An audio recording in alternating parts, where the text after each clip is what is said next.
कुख्यात गुंड शरद मोहोळ याचा शुक्रवारी भर दिवसा गोळ्या झाडून खून करण्यात आला। या खुनाचा कट महिन्याभरापासून शिजत होता। विशेष म्हणजे शरद मोहोळच्या जवळचीच माणसं हा कट रचत होते।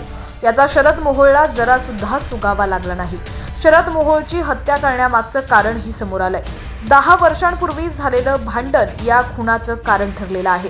या खून प्रकरणात पुणे पोलिसांनी आतापर्यंत 8 आरोपींना अटक केलेली आहे। यात मुन्ना उर्फ साहिल पोळेकर हा 20 वर्षाचा तरुण प्रमुख मारेकरी आहे।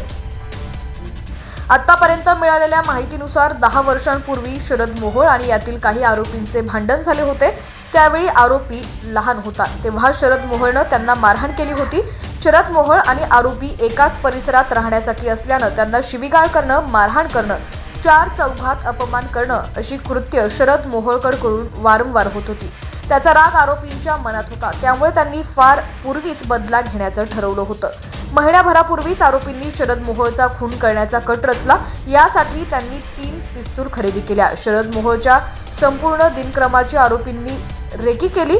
त्याच्या येण्या जाण्याचा वेळ, कुठे जातो, कुणाला भेटतो याची माहिती गोळा करण्यास सुरुवात केली। आरोपींनी मारेकरी मुन्ना पोळेकरला आधीच शरद मोहोळकरच्या टोळीत घुसवलं। मुन्ना पोळेकर हा सतत शरद मोहोळच्या सोबत असायचा, त्यामुळे शरद मोहोळची दिवसभरातील संपूर्ण माहिती तो आरोपी देत होता। त्यानंतर शुक्रवारचा दिवस उजडला। त्या दिवशी शरद मोहोळचा खून करण्याचं आरोपींनी ठरवलं। मुन्ना पोळेकर त्या दिवशीही शरद मोहोळ सोबतच होता। दुपारी 1:20 सुमारास शरद मोहोळ सुतारदरा येथील घरातून बाहेर पडला। लग्नाचा वाढदिवस असल्यामुळे तो श्रीमंत दगडूशेठ हलवाई गणपतीच्या दर्शनासाठी जाणार होता।